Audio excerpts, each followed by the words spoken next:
от нас, зрелостниците на ПГМТ Варна, ще запази в сърцето си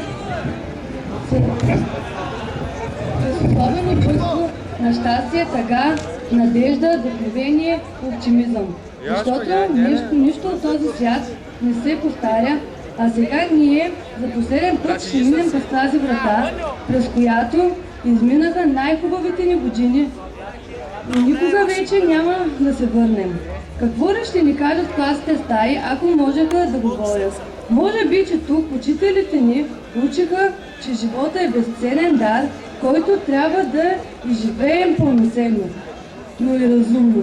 Да се обичаме, да се радваме, да сме упорити в живота, без да изгубим себе си. През каквито и обстоятелства да устоим на изпитанията, които са избежни в живота ни. Уважаеми учители, от името на Випуск 2012-2013 на най-сърдечно ви благодарим за усилията и търпението по време на предаванията в гимназията и обещаваме, че ще се справим за напред с надежда и постановление.